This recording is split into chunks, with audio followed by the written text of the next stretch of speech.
बिस्मिल्लाहिर्रहमानिर्रहीम अल्लाहुम्मा सल्ली अला मुहम्मद व अला आलि मुहम्मद। अस्सलामु अलैकुम स्टूडेंट्स।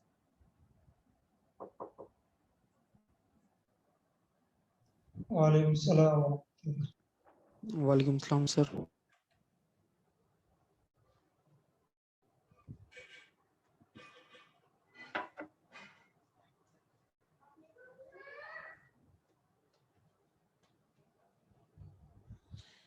जी, तो आज की क्लास में हम कंटिन्यू करेंगे IS 20 को और कोशिश करेंगे कि आधे घंटे में या 15 मिनट में ही कंप्लीट हो जाए।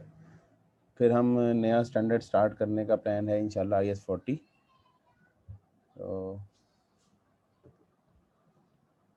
जी, आपको मैंने MCQs करने को दिए थे IS 20 के, तो वो सब लोगों ने कर लिए होंगे अल्हम्दुलिल्लाह। कोई इसमें इशू है तो आप डिस्कस कर सकते हैं। जी,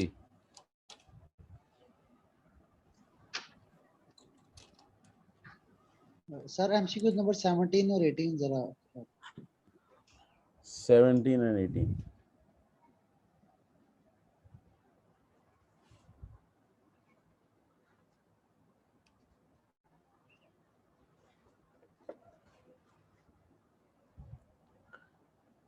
जी,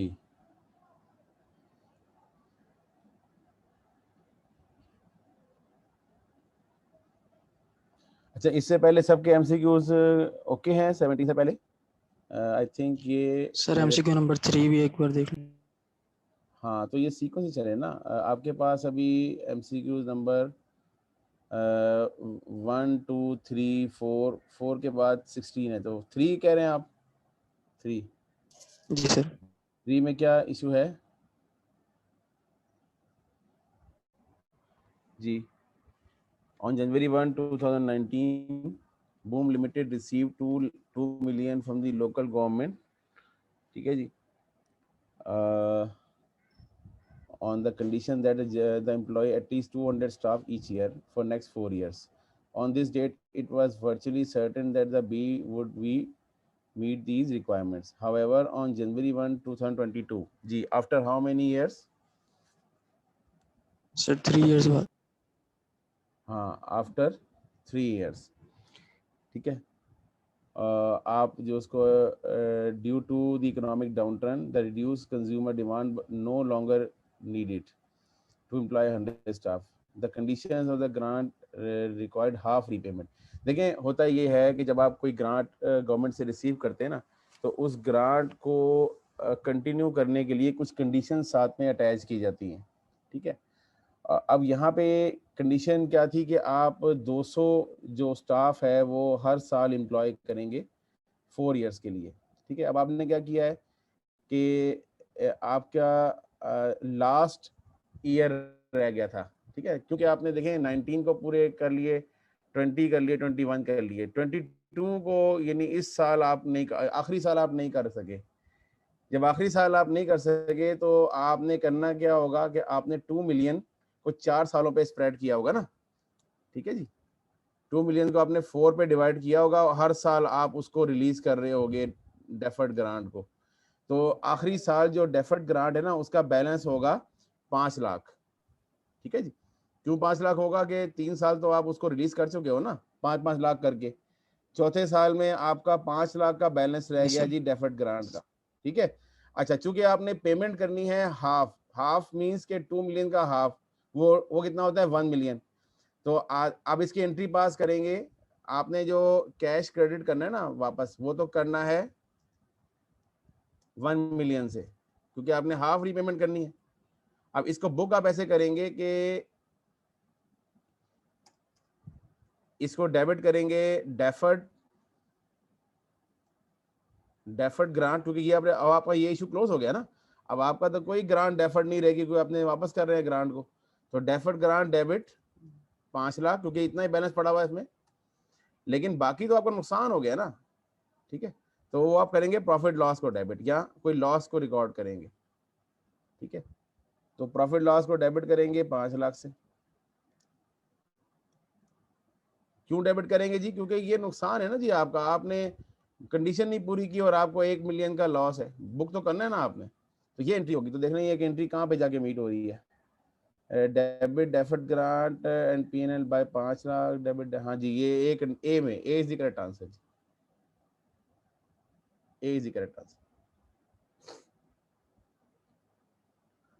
ओके सर बस रेलिवेंट ईयर का तो 5 लाख टोटल बनता था ना, तो उसकी हाफ रीपेमेंट नहीं लेकिन होगी? नहीं नहीं नहीं नहीं, ग्रांट की टोटल हाफ रीपेमेंट, गवर्नमेंट तो आपको 2 मिलियन दिए थे ना जी, गवर्नमेंट तो आपको कहे जी मेरी ग्रांट वापस करो, उसका हाफ मुझे, ठीक है। Grant required half repayment, grant required, deferred grant required half repayment नहीं है, total grant required half repayment है। अगर लिखा जी होता सर, ना ठीक कि है। Deferred grant required half repayment, फिर आपकी बात सही थी, फिर आपकी ये बी वाला ठीक होता, ठीक है। लेकिन यहीं पे यही तो उसने कंफ्यूज किया वो कि ग्रांट रिक्वायर्ड हाफ रीपेमेंट, ये और ये हो भी सकता है, ये जो आप कह रहे हैं ना केस, ये भी हो सकता है कि deferred grant required half repayment, तो फिर बी वाला आंसर ठीक होगा। बल्कि फिर बी वाला नहीं ठीक होगा, फिर तो आपको तो नुकसान नहीं ना हुआ, बल्कि बी भी ठीक नहीं होगा। फिर तो ये होगा कि डेफर्ड ग्रांट को आप क्लोज करेंगे और 5 लाख से आप डेफर्ड को डेबिट करेंगे, क्रेडिट करेंगे आप प्रॉफिट लॉस को 2.5 लाख से, और 2.5 लाख कैश क्रेडिट करेंगे। ये बी भी सही नहीं होगा उस केस में, ठीक है जी। यस सर, क्योंकि ठीक अक्सर है, तो आप थैंक यू। पेमेंट 2.5 लाख की, हाँ पेमेंट तो 2.5 लाख की करोगे ना फिर आप, लेकिन डेफर्ड ग्रांट आपके पास 5 लाख का पड़ा हुआ है, तो बाकी प्रॉफिट हो गया आप जी। नेक्स्ट नेक्स्ट 17 कह रहे हैं जी आप।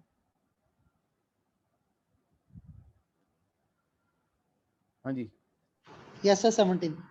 जी, हाँ जी सर, इससे पहले सारा ओके है जी। अच्छा जी, ये 4 के अंदर यार आप रह रह के बता रहे हैं, मैं इतनी दफा पूछ चुका हूँ कि ऐसा ना करें प्लीज। आप बताएं कौन सा एमसीक्यू एनालिसिस करना, बताएं जी। जी 17 या 4? 70 करा दें, ठीक है। 4 का पूछे तो मार्क पॉइंट। चलें जी ठीक। A company received a grant of rupees 5 lakh on April 1, 2017 to facilitate a purchase of the same day an asset which cost 7 lakh 50,000. The asset has a 5-year useful life and depreciated on 30% reducing balance method.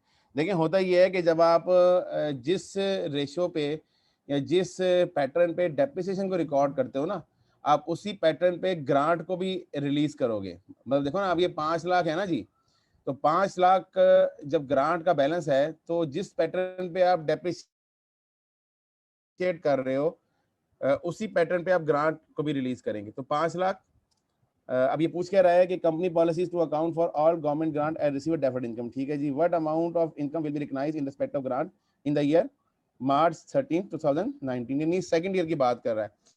तो आप करेंगे कि पहले साल जो grant है वो आपने रिलीज की होगी 5 लाख मल्टीप्लाई बाय 30%, जी कितना है बेटा ये 1.5 lakh, yes sir, 1.5 lakh. Yes sir. ऐसी है जी।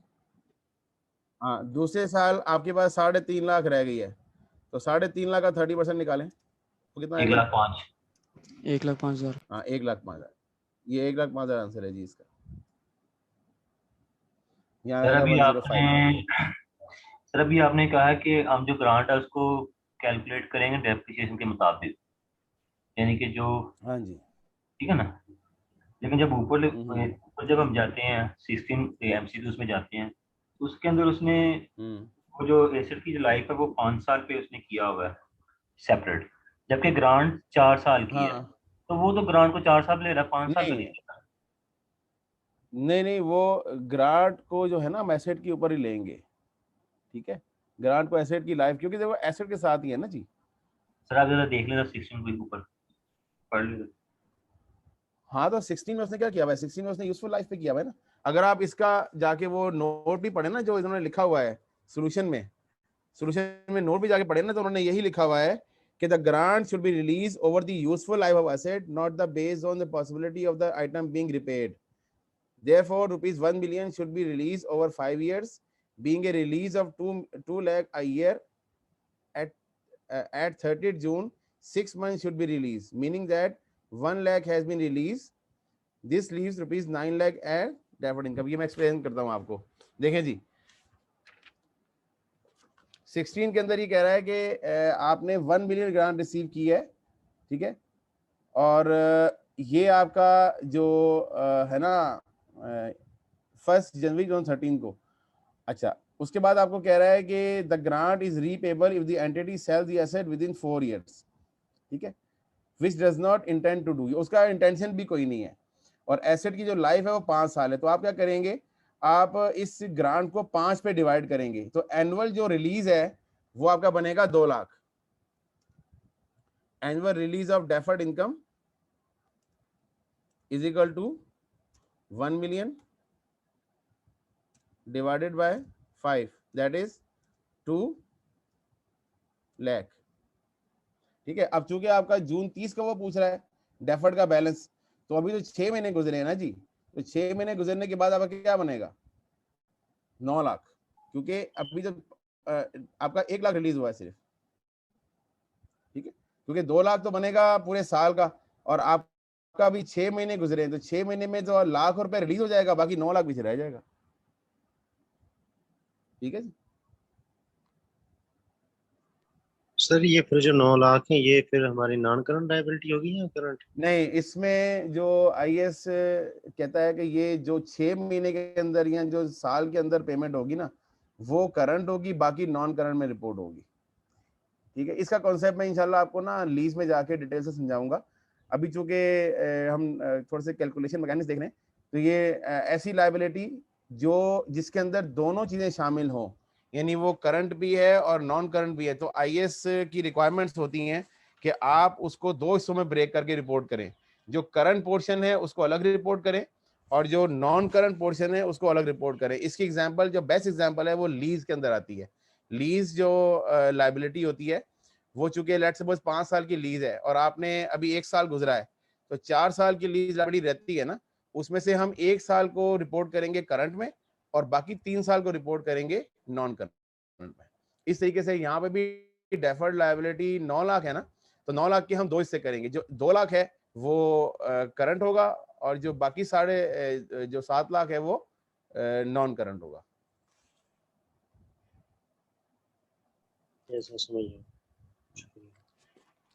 जी, और सर 18 करवा दें.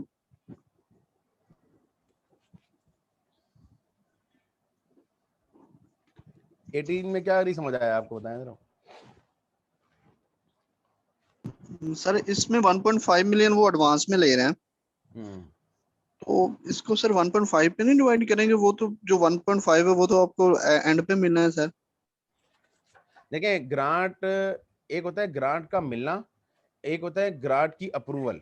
ठीक है, ग्रांट का मिलना अलग चीज है, अप्रूवल, जो टोटल अप्रूवल है ना जी वो आपकी 3 मिलियन की है. ठीक है.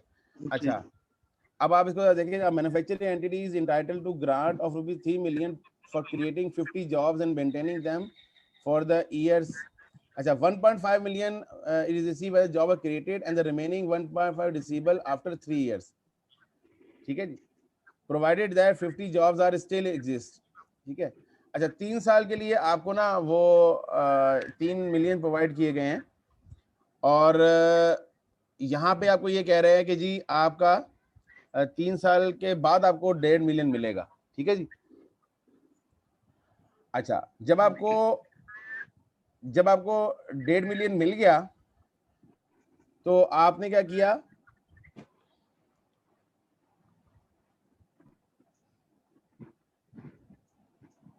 अच्छा, what is the deferred income balance at the end of first year.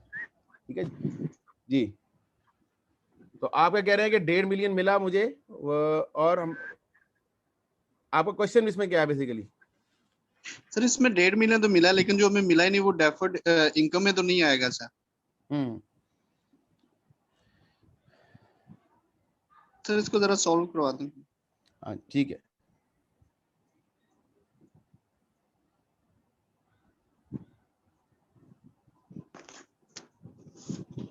अस्सलाम वालेकुम सर. हाँ जी, इसमें देखें ऐसा है कि इसमें ना आपको 1.5 मिलियन रिसीव हुआ है, तो आपने एंट्री क्या पास की होगी, इसको जनरल एंट्री के थ्रू सॉल्व करें।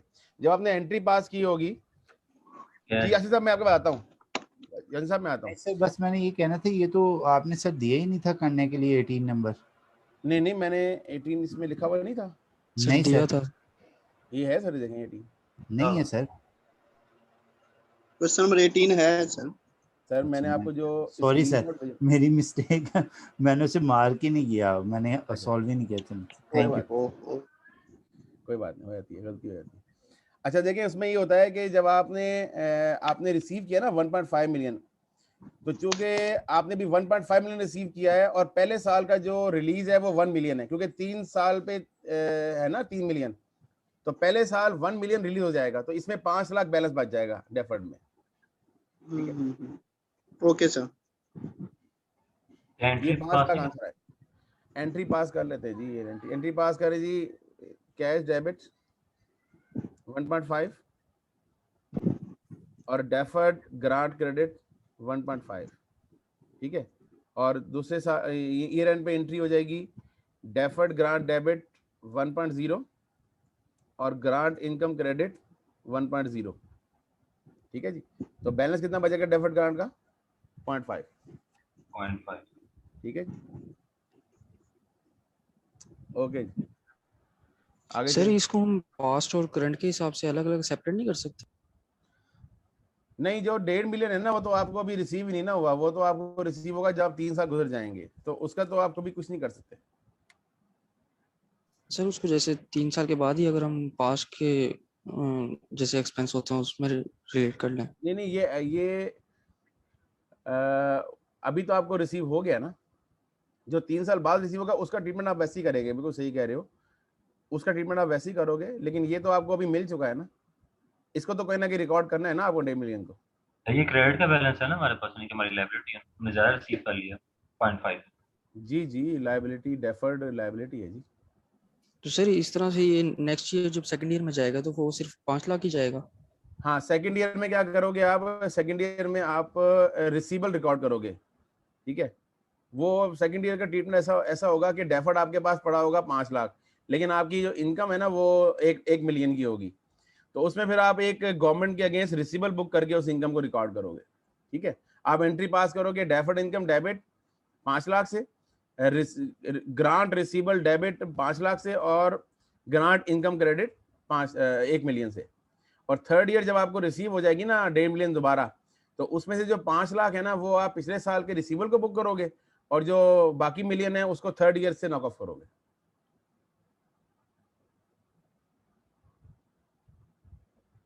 ठीक है सर वो कैश टू गवर्नमेंट ग्रांट की एंट्री? हाँ, कैश टू गवर्नमेंट ग्रांट आ जाएगा ना, वो उसमें 5 लाख तो पिछला रिसीवेबल लॉस नॉक ऑफ हो जाएगा, और जो बाकी 1 मिलियन बचेगा वो उस तीसरे साल के लिए जो डेफर्ड ग्रांट है वो सॉरी तीसरे साल की ग्रांट इनकम हो जाएगी स्टेट अवे। यस जी आगे जी, और कोई सवाल? इसके बाद बनते हैं जी 21, 22, 20। जी हाफिज साहब, यासीन साहब। सर नंबर 4 जरा मुझे थोड़ा सा बता दें, मैं थोड़ा लेट ज्वाइन किया था, सॉरी। नंबर 4 में मैंने अब पता नहीं क्या बताया था, मैं भूल गया। नंबर 4 में which two of the following statements about IS-20 are true, ठीक है। तो इसमें आपके ख्याल में कौन सी ट्रू होनी चाहिए जी? सर बी तो मैंने ट्रू किया है, बाकी उसमें कंफ्यूजन थी। देखें, जो एडवाइस है ना जी, जो एडवाइस है वो तो आपको पैसे तो नहीं ना मिले, वो तो आपको एक सपोर्ट मिल गई ऐसी। तो बेसिकली जो एडवाइस है ना वो गवर्नमेंट असिस्टेंस कहलाती है, वो ग्रांट नहीं है भाई। गवर्नमेंट के पास टेक्निकल स्टाफ है, फॉर एग्जांपल गवर्नमेंट ने कोई नया सॉफ्टवेयर या नया सिस्टम इंस्टॉल किया है, उसके लिए गवर्नमेंट जो है वो कंपनीज को ट्रेनिंग दे रही है, फ्री ट्रेनिंग। मिसाल के तौर पे ये एफबीआर का ही जो अगर पोर्टल बनाया है गवर्नमेंट ने, ये गवर्नमेंट ने उसके ऊपर अपने प्रोफेशनल्स को हायर किया है, और कंपनीज टू कंपनी जाके गवर्नमेंट ट्रेनिंग दे रही है। अब ये फ्री टेक्निकल एडवाइस जाके गवर्नमेंट दे रही है, तो ये इसके अगेंस्ट कोई गवर्नमेंट पैसे तो नहीं ना दे रही है आपको, ना तो गवर्नमेंट को कोई एसेट बिल्ड करवा रही है, तो ये गवर्नमेंट असिस्टेंस कहलाती है। इसका डिस्क्लोजर देना जरूरी होता है, ठीक है। तो गवर्नमेंट ग्रांट और गवर्नमेंट असिस्टेंस में यही फर्क है कि असिस्टेंस के अंदर कोई एसेट नहीं गवर्नमेंट की तरफ से दिया जा रहा होता, कोई सर्विस या कोई एडवाइस या कोई टेक्निकल सपोर्ट दी जा रही होती है। ठीक है, तो वो फिर आप क्या करते हैं, उसको डिस्क्लोजर्स में रिपोर्ट करते हैं अपनी बुक्स ऑफ अकाउंट्स के अंदर। सही सर, ये नंबर ए जो है ये गवर्नमेंट ग्रांट से ट्रू नहीं है। A government grant related to the purchase of asset must be deducted from the carrying amount। देखें इसमें must का वर्ड है ना, must का वर्ड नहीं है, ये may भी है, क्योंकि आपके पास दो ऑप्शन होते हैं ना जी। आपके पास एक ऑप्शन तो ये होता है कि डिडक्ट कर लें, एक ऑप्शन ये होता है कि डेफर्ड इनकम रिकॉर्ड कर लें। ये मस्ट का वर्ड है ना, ये इसको गलत कर रहा है। ओके ओके, ये फिर एक ही ऑप्शन ही बता रहा है कि सही। हाँ जी, ये अगर होता ना मे, यहाँ पे अगर ये होता ना मे, तो फिर ये ऑप्शन ठीक होता। ठीक है,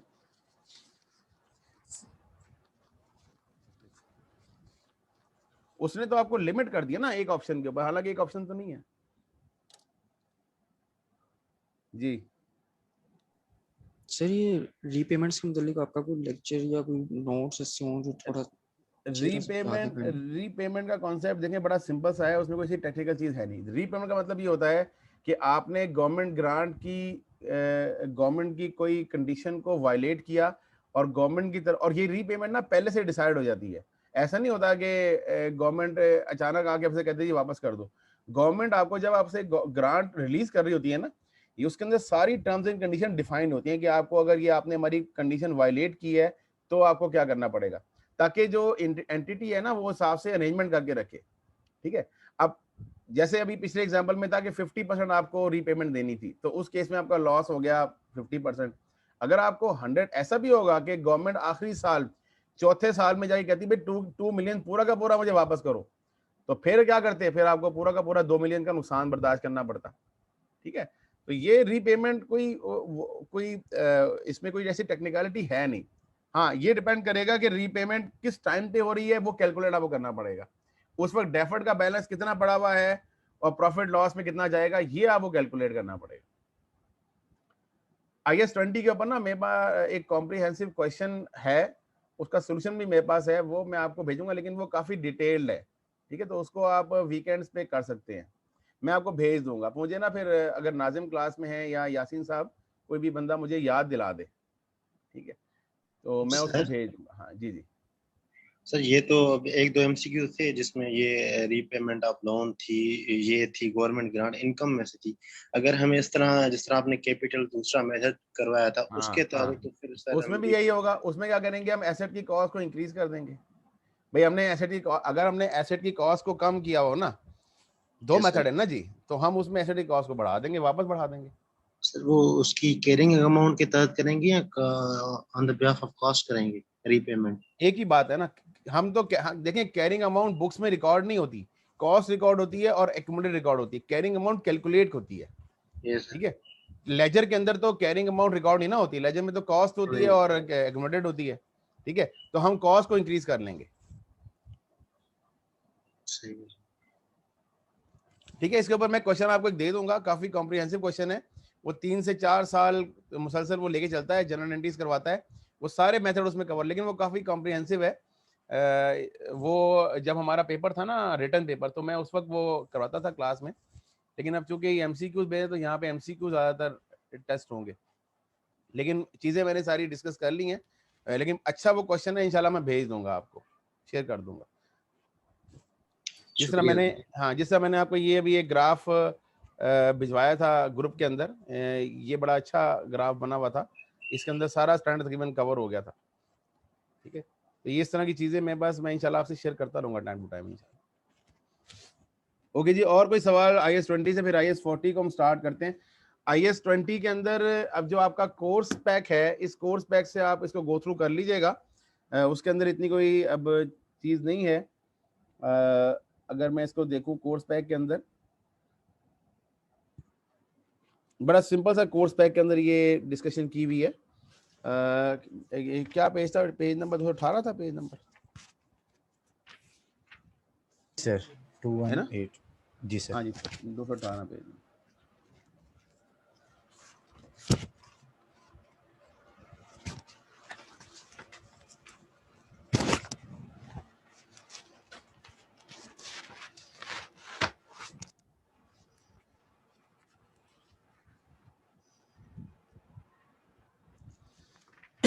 सॉरी 216 है बेटा, 216 यहाँ से गवर्नमेंट ग्रांट को वो डिफाइन करते जा रहे हैं। और यहाँ पे देखें ना, इन्होंने दो प्रिंसिपल बताए हैं कि जी हम दो प्रिंसिपल फॉलो करते हैं, प्रूडेंस को फॉलो करते हैं, ठीक है, और अक्रूवल्स को फॉलो करते हैं, ठीक है। देखिए ना, आप प्रूडेंस को ये फॉलो कर रहे हैं कि आप पहले चेक करते हैं कि यार ये ग्रांट जो है ये मैं एंड तक रिसीव कर भी पाऊंगा, या यानी मैं इसकी कंडीशन एंड तक मीट कर भी पाऊंगा कि नहीं कर पाऊंगा। आपने अक्सर एमसीक्यू देखे हैं, उसमें लिखा होता है the company has reasonable assurance to meet the conditions, ठीक है। तो ये प्रूडेंस कहता है कि आपको चेक करो इन कंडीशंस को, ठीक है। और अक्रूवल्स क्या होता है कि आप उसको मैच करते हो, यानी आप जिस जिस तरीके से वो आपका बेनिफिट चल रहा है उस तरीके से आप उसको रिलीज करते रहते हो इनकम स्टेटमेंट के अंदर। ये डेफिनेशंस की बात हो रही है, ये आप ऑलरेडी डिस्कस कर चुका हो। रेवेन्यू ग्रांट्स क्या होती हैं, ठीक है। और हाँ, यहाँ पे अपना एक बात जो है वो डिस्कस हो रही है। ये देखिए, ये जो चीज़ है ना, मैं आपसे एक्सप्लेन करता हूँ मैंने कहाँ पे इसको रिलेट करना है।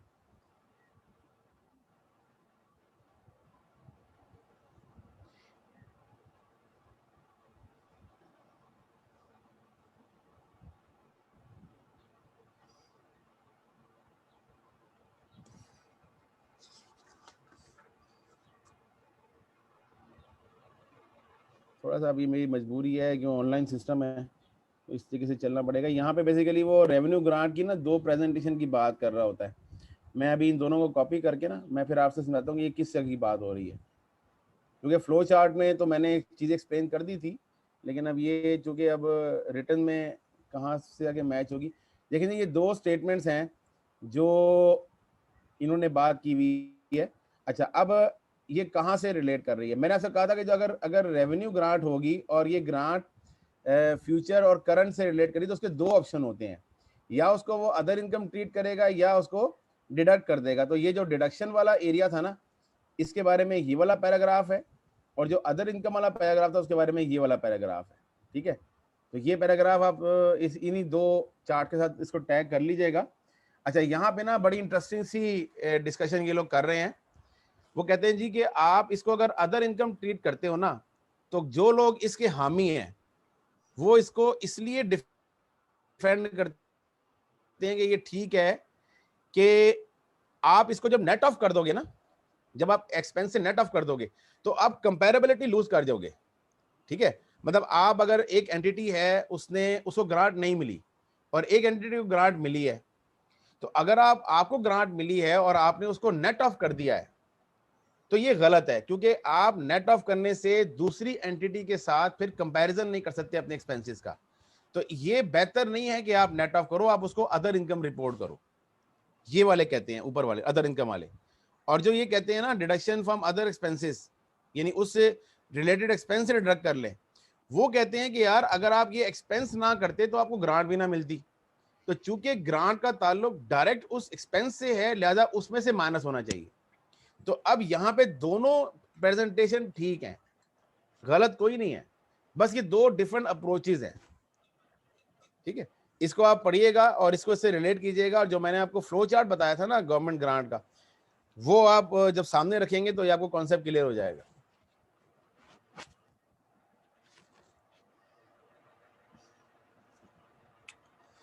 मक्खियों से मैं तो हैरान हो रहा हूँ, कितनी आ गई। हाँ जी, हाँ जी, बहुत मक्खियाँ हो गई जी, गर्मी आ गई हैं जी। Sorry sir, mike mute. असल में आप जो है ना, वो जिस इंडस्ट्री में, वहाँ मक्खियाँ आना एक नेचुरल सी बात है जी। जी सर, लेकिन आज कुछ ज्यादा ऑब्जर्व हो रही। नहीं जी, गर्मी में मक्खियाँ होती हैं जी। ये असल में चीज़ें हैं जो हम फिजिकल क्लासेस से मिस कर रहे हैं। असल में हम बिल्कुल एक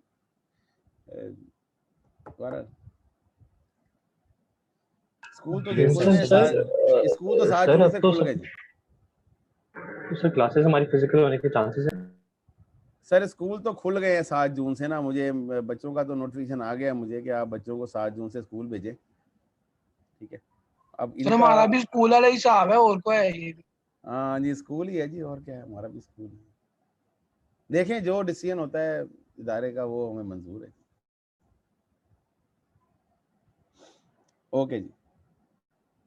अच्छा, इसके बाद अगर हम चलते हैं तो ये एग्जांपल आप देखिएगा, लाजमी देखें। मैं आपको बार बार ये कोर्स पैक इसलिए डिस्कस करवाता हूँ कि ये आपका अब फोकस्ड स्टडी मटेरियल है, ठीक है। तो इसको आपने, इसकी हर एक्सरसाइज आपने सॉल्व करके एग्जाम में अपीयर होना है इंशाल्लाह। बाकी तो एमसीक्यूज तो अब चूंकि इसकी किट अभी इन प्रोसेस है, नेक्स्ट सेशन में हमारी किट भी इसकी अवेलेबल हो जाएगी, फिर ये एमसीक्यू बैंक हम मे भी रिप्लेस कर दें उस किट के साथ। लेकिन एमसीक्यू बैंक में काफ़ी अच्छे एमसीक्यूज हैं, मैंने देखे हैं। बहरहाल होता है हम अटैच करते हैं साथ उसके। अच्छा जी, इसके बाद कैपिटल ग्रांट को डिस्कस कर रहे हैं, वो उसके साथ भी वही सेम ट्रीटमेंट है। और बिल्कुल ठीक है जी, ये सारा मेथड 1 मेथड 2 ये बिल्कुल ये एग्जांपल, और बड़ी सिंपल सिंपल एग्जांपल्स हैं कि आप देखिएगा, वेरी सिंपल। इसे गो थ्रू करिएगा और कल कोई प्रॉब्लम होती तो आप मुझसे ज़रूर डिस्कस करें। बस ये जी IS 20 में इतना ही था। अच्छा, IS जो 40 है ये मैं इधर से डिस्कस नहीं करूंगा, क्योंकि थोड़ा सा मैंने अपने नोट्स जब देखे थे तो मैंने काफ़ी इसको समराइज किया हुआ था, तो मैंने आपसे अपने नोट्स शेयर किए थे IS 40 के। तो चूंकि IS 40 के अंदर इतना ज़्यादा बड़ा एरिया है नहीं, और दूसरा ये था कि IS 40 के अंदर ना कुछ चीज़ें इन्होंने पुराने स्टैंडर्ड्स की अभी रखी हुई हैं नोट्स के अंदर, तो कुछ एरियाज पे ना कन्फ्यूजन डेवलप हो जाएगी। जैसे खासतौर पे इन्होंने IS 17 का जिक्र किया हुआ है यहाँ पे। अब IS 17 तो अब ख़त्म हो गया हुआ है, ठीक है।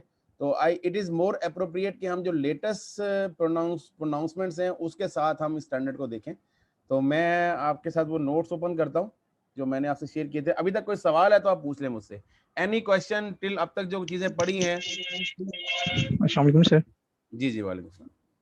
अरे सर, मेरा क्वेश्चन था सर, जिसमें हमने गवर्नमेंट असिस्टेंस पढ़ी है सर, जिससे उसने कंडीशन ऐसे आ जाती है, हालात ऐसे होते हैं सर, गवर्नमेंट कहती है कि ये चीज़ आप इंपोर्ट करते हैं। जैसे कोरोना में कोई मेडिसिन के रॉ मटेरियल या कुछ था, तो कुछ चीज़ें थी जो ड्यूटी फ्री हो गई थी सर। जो ड्यूटी फ्री होती है वो भी गवर्नमेंट असिस्टेंस होती है या वो एक अलग चीज़ है? ड्यूटी ग्रांट फ्री में आप ड्यूटी एक टैक्सेशन रिलीफ है ना आपको, ठीक है। जी जी। तो टैक्सेशन का रिलीफ जो है ना वो IS 12 में डिस्कस होता है, ठीक है। वो IS 12 टैक्सेशन रिलीफ ना गवर्नमेंट ग्रांट के अंदर वो IS 12 डिस्कस करता है। जितने भी हाँ टैक्सेशन के इश्यूज हैं, कोई ड्यूटी में आपको रिलीफ मिली है, कोई टैक्सेशन छूट है, तो वो हम जाके IS 12 में डिस्कस करते हैं। चलो ठीक, थैंक यू सर।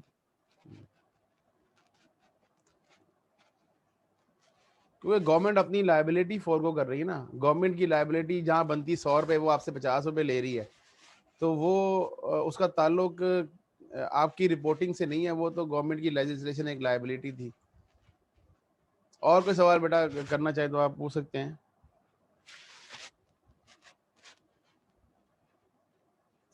आज जरा सवाल कम हुए हैं, मतलब लोग कम तैयारी करके आए हैं, यहाँ से लोगों को समझ आ रहा है सही तरह। दो ही बातें ना यासीन साहब। जी सर, वो स्टैंडर्ड जब आपने पढ़ाया था ना, तो जो नोट्स में था ऑलमोस्ट वो सारा कवर हो गया था। हाँ हाँ जी, वो कोशिश तो यही होती है कि वो उससे फ़ायदा यासीन साहब ये होता है कि एक ना आउटलाइन बन जाती है, उसके बाद ये जब हम नोट्स पढ़ते हैं ना तो चीज़ें खुद ब खुद कनेक्ट होती जाती हैं। एग्जैक्टली सर, वो अंडरस्टैंडिंग क्लियर होती जाती है। अदरवाइज ये पहले ये पढ़ लेंगे ना हम, तो समझ नहीं आना, कंफ्यूजन ज़्यादा हो जाती है फिर। ठीक।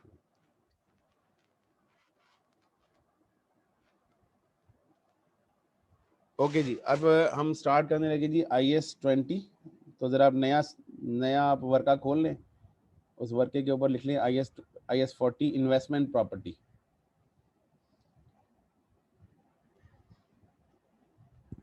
जितने भी चीज़ें हैं, नोट्स हैं, चीज़ और कंटेंट्स हैं, वो तमाम के तमाम शेयर फोल्डर में मौजूद होंगे। अब मैं व्हाट्सएप ग्रुप के अंदर भी मैं उसको शेयर कर देता हूँ। दूसरा, जो हजरात ग्रुप ये ज्वाइन करते हैं क्लास को, अपने नाम के साथ रजिस्ट्रेशन नंबर ज़रूर लिखें, क्योंकि फिर हम इसको अटेंडेंस हमने मार्क करनी होती है। वो टाइम हम अपना सेव करते हैं अटेंडेंस का। आपकी तरफ से बस ये सपोर्ट हमें चाहिए कि आप अपने नाम के साथ अपना रजिस्ट्रेशन नंबर ज़रूर लिखें, और ख़ाली रजिस्ट्रेशन नंबर ना लिखें। अब ये जैसे हमारे एक भाई हैं 20, अब ये भाई हैं या पता नहीं बहन है, 20202044 20202044 इन्होंने अपना सिर्फ लिखा हुआ है,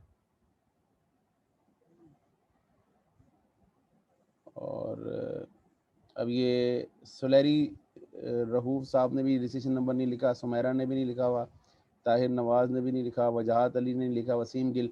तो और ये गोंदल फीड्स वाले, ये सॉरी ग्लोबल फीड्स, मैंने इनको मैसेज भी किया है कि ये अब अपना नाम के साथ अपना प्रॉपर नाम लिखें।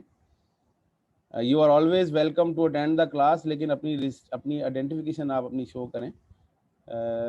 Things are being recorded.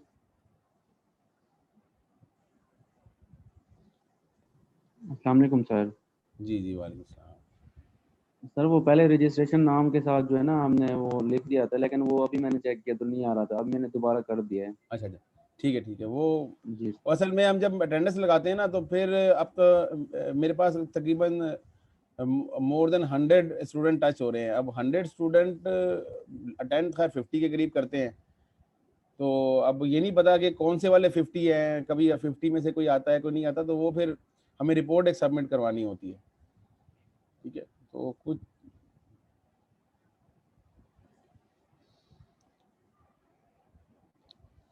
तो इनसे गुजारिश है जी कि ये अपना नेक्स्ट क्लास में अपना रजिस्ट्रेशन नंबर लाजमी लिखेंगे।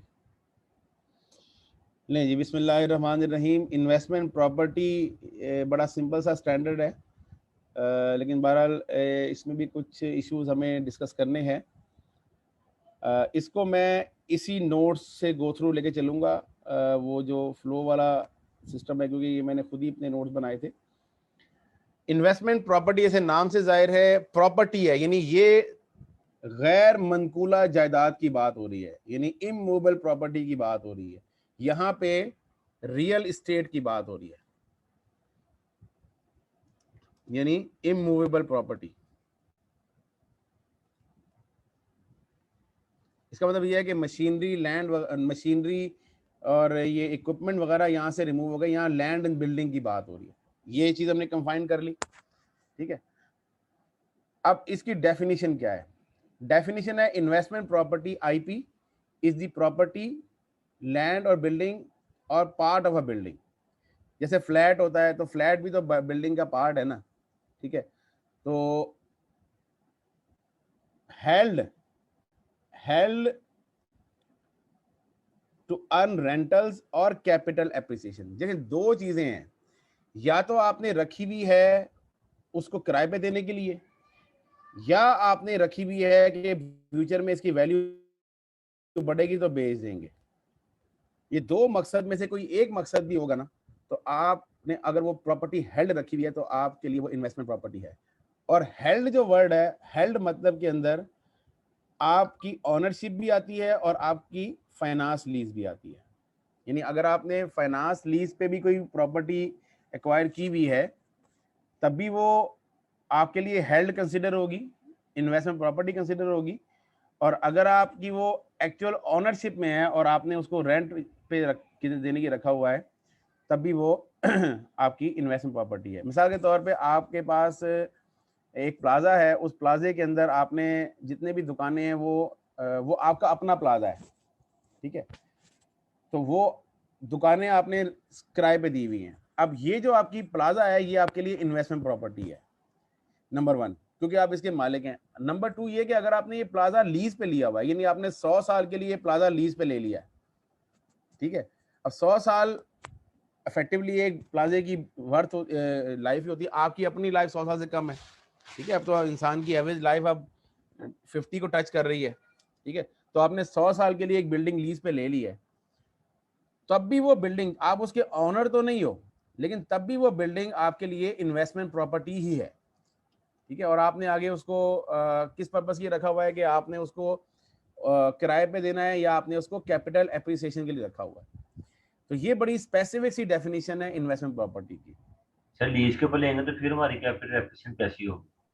हाँ, इसलिए होगी ना कि जब आप उसको वापस करोगे, जब लीज पे वापस करते हो ना, लेकिन नॉर्मली लीज पे तो आप उसको सेल तो कर नहीं सकते ना, तो वहां पे रेंटल का ऑब्जेक्टिव आएगा, ठीक है।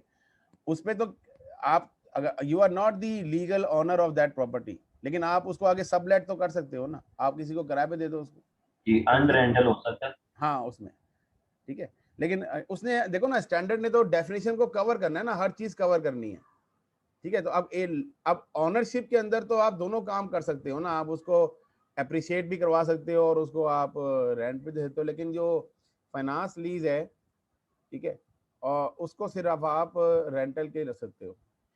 अच्छा, यहाँ पे ना अब मैं बड़ी चालाकी से ना फाइनेंस लीज को मैं डिफाइन नहीं कर रहा है यहाँ पे। आपने देखा होगा कि मैंने फाइनेंस लीज को डिफाइन नहीं किया, इसलिए आपने गोल कर दिया बात, समझ गए। हाँ, गोल कर दी है, ये मैंने खुद मान भी नहीं ना इस बात अरे को, तेज सर इसलिए आपकी। हाँ, फाइनेंस लीज को अभी आप इतना याद रखें कि जो लीज कहते हैं किराए को, कोई टेक्निकल टर्म नहीं है लीज। जब इंशाल्लाह हम लीज का स्टैंडर्ड पढ़ लेंगे ना, आप कहेंगे सर ये तो कुछ भी नहीं था, अब हम ऐसे समझते थे लीज क्या है। अब आपसे कोई पूछे जी बोरोइंग कॉस्ट क्या है, आप कहेंगे ये तो बच्चों वाली चीज है बोरोइंग कॉस्ट, लेकिन जब नहीं पढ़ा था तो उसके लिए मुश्किल थी। इसलिए लीज भी बड़ी सिंपल सी चीज है। लीज क्या है? किराए। अगर आपने कोई चीज किराए पे ली है, lease cover substantial period of useful life. अगर आपकी lease term substantial period cover करती है यूजफुल लाइफ का, मिसाल के तौर पे एक गाड़ी है, मैं एक गाड़ी की एग्जांपल फाइनेंस लीज समझाने के लिए दे रहा हूं, यहाँ पे गाड़ी नहीं आई, आप गाड़ी तो आपने पहले एक्सक्लूड कर दी है, फाइनेंस लीज को समझाने के लिए मैं गाड़ी की एग्जांपल दे रहा हूं। एक गाड़ी है, उसकी लाइफ 20 साल है और आपने वो 20 के 20 साल के लिए किराए पे ले ली है, ठीक है, अब वो आपके लिए फाइनेंस लीज है। लेकिन अगर आपने वो 2 साल के लिए किराए पे ली है, 1 साल के लिए किराए पे ली है, 2 दिन के लिए किराए पे ली है, तो वो फाइनेंस लीज नहीं है, वो ऑपरेटिंग लीज है, ठीक है। लेकिन अभी ऑपरेटिंग लीज और फाइनेंस लीज की डिस्टिंक्शन जो है ना, वो हम हर जगह पे नहीं करते हैं। ये सिर्फ यहाँ पे चूंकि अभी वर्ड यहाँ पे आ गया है तो मैंने यहाँ पे डिस्कस कर लिया है, लेकिन अब ऑपरेटिंग और फाइनेंस लीज की जो डिस्टिंक्शन है वो अब इस अंदाज से नहीं होती है। कॉन्सेप्ट यही है, लेकिन उसका वर्ड जरा हम चेंज करते हैं। तो फाइनेंस लीज का मतलब ये है कि ऐसा किराए की अरेंजमेंट जिसके अंदर जो एसेट आपने किराए पे लिया हुआ है वो बड़े अरसे के लिए लिया हुआ है। जैसे आपने एक पावर जनरेटर प्लांट है, उसकी लाइफ 25 साल है और आपने 20 साल के लिए किराए पे ले लिया, तब भी ये फाइनेंस लीज है, ठीक है। तो ऐसी प्रॉपर्टी बिल्डिंग, अब देखें ना, बिल्डिंग आपने 100 साल के लिए रेंट पे ले ली है, तो आप मुझे बताएं कि क्या ये फाइनेंस लीज है या ऑपरेटिंग लीज है? ये फाइनेंस लीज। 100 साल किसने देखे हैं जी? आपने देखे 100 साल? नहीं देखे, ठीक है।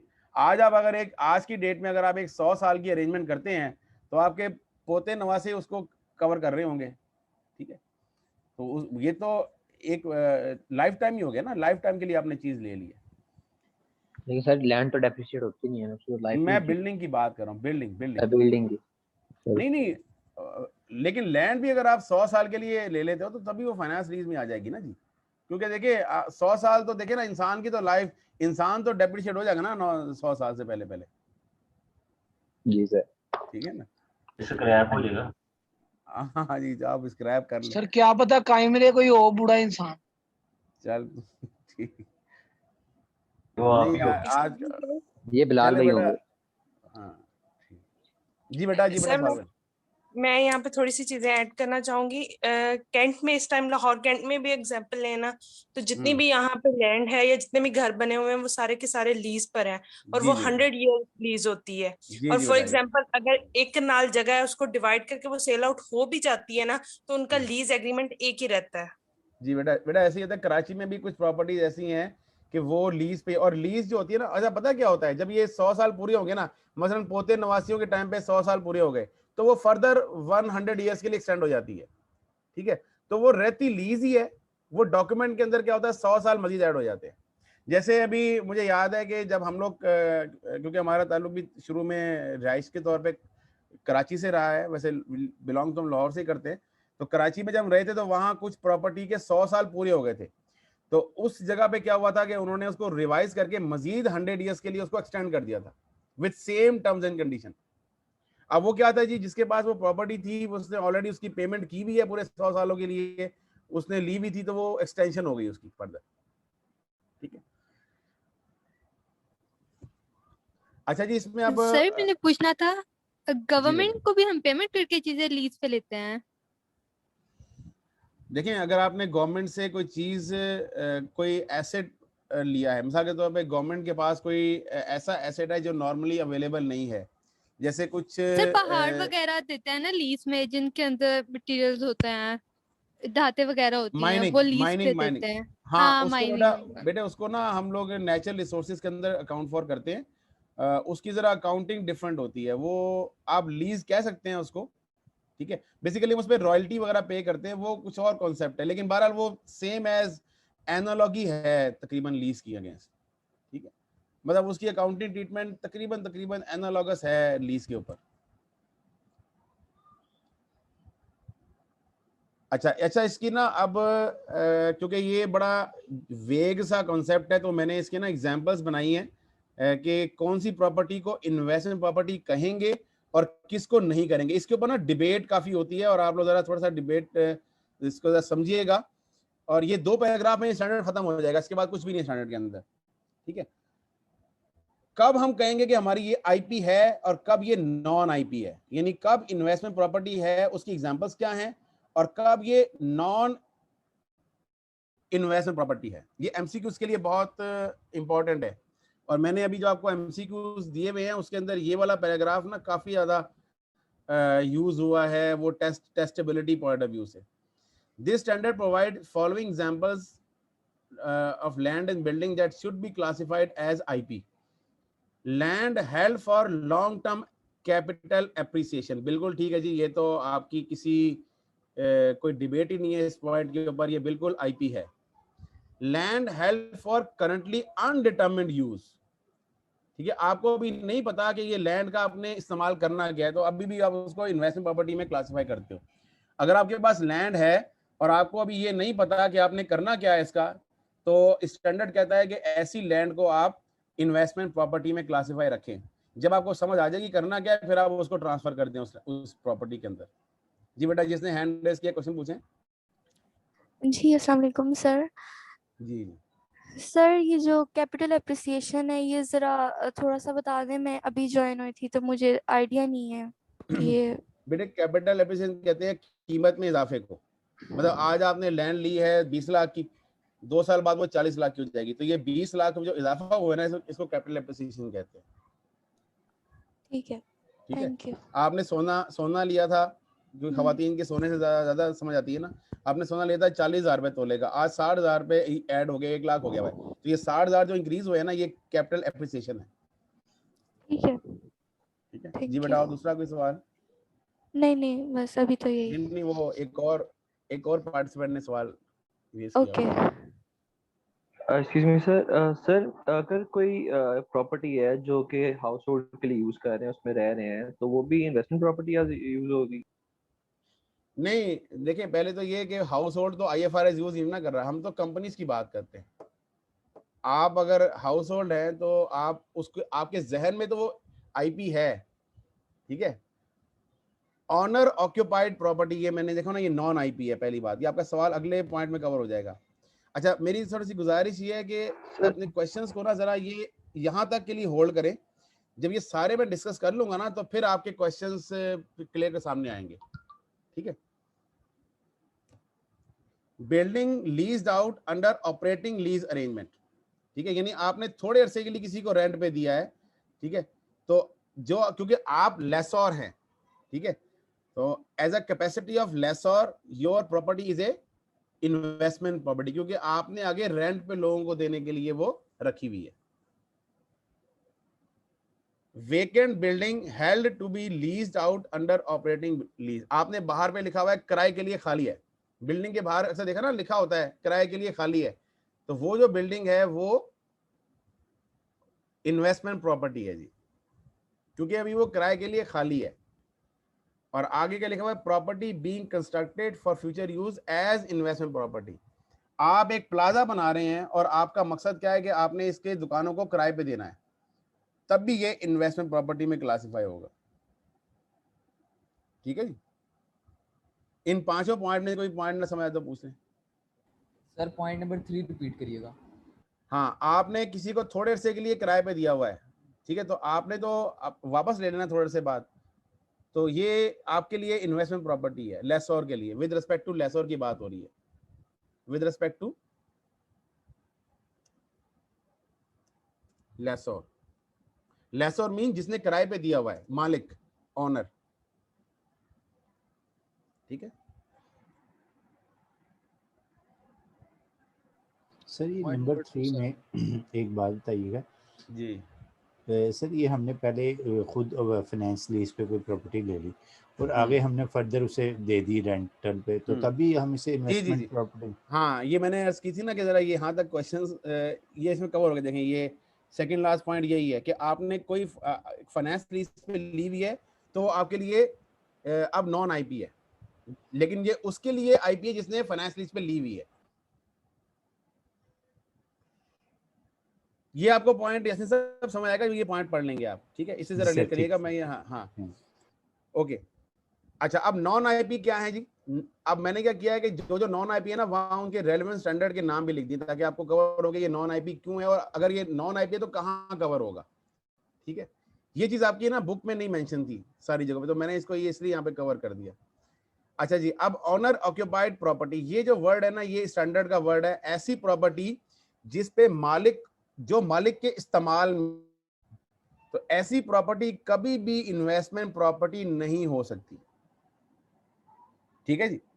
अब आपका सवाल आएगा कि सर अगर नीचे वाली बिल्डिंग में ऑनर रह रहा है और ऊपर वाली बिल्डिंग किराए पे दी है तो क्या करेंगे? तो उसके लिए ये नीचे हेडिंग लगी हुई है प्रॉपर्टी विद ड्यूअल यूजेस, वो वहां पे डिस्कस करते हैं। ठीक है, लेकिन अभी आप समझे कि पूरे के पूरे प्लाजे पे आपने ही अपने ऑफिसेज बनाए हुए हैं और वहां पे आप ही अपना काम कर रहे हैं, तो ये कभी भी आपकी इन्वेस्टमेंट प्रॉपर्टी नहीं है, ये IAS 16 में कवर होगा। आप उसको डेप्रिशिएट करोगे। Number next, property occupied by employees irrespective of whether they पे रेंट और अदरवाइज। आपके एम्प्लॉय अगर आपने रेंट पे दी हुई है लेकिन वो रेंट पे आपके एम्प्लॉइज हैं, ऐसा होता है ना, अक्सर कंपनी क्या करती हैं, अपने एम्प्लॉइज के लिए क्वार्टर बना देती हैं और उनको क्वार्टर रेंट पे दे देती हैं। वो फिर रेंट क्या करती हैं, उनकी तनख्वाहों से काट लेते हैं। ठीक है, बाज़ औक़ात वो उनको एक्स्ट्रा जो है ना वो उनसे रेंट रिसीव करते हैं, बाज़ औक़ात नहीं भी करते। ठीक है, चाहे आप उनसे रेंट रिसीव करें चाहे आप उनसे रेंट रिसीव ना करें, चूंकि ये आपकी कैपेसिटी ऑफ एम्प्लॉय है लिहाजा ये आईपी नहीं है। डिबेट ये है कि आपने रेंट पे तो दिया हुआ है लेकिन रेंट पे अगर आपने एम्प्लॉय को दिया हुआ है ना तो वो आईपी नहीं है। ठीक है, तो यहाँ पे आप ऊपर कहीं पे लिख लें आईपी अगर आपने अपने एम्प्लॉय को रेंट पे दिया हुआ है ना, ये एमसीक्यू के अंदर एक दफा टेस्ट हुआ है कि property leased out to the employees. ठीक है, तो वो जो एम्प्लॉय है वो प्रॉपर्टी आपके लिए आईपी नहीं है। वो प्रॉपर्टी आपके लिए फिर कहाँ कवर होगी? ये फिर IAS 16 में कवर होगी क्योंकि आप उसको यूज कर रहे हो। और this will be treated as owner occupied property.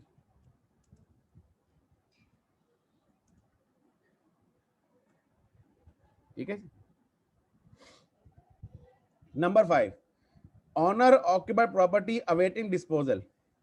ठीक है जी, आपने क्या किया हुआ है, आप खुद उसमें ऑफिस बनाया हुआ है बिल्डिंग में और आपने उसके बाहर तख्ता लगा दिया बराए फरोख्त।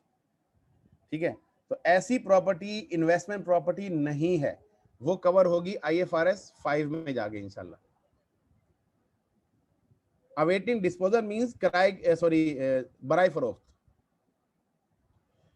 अच्छा, held for sale in the ordinary course of business.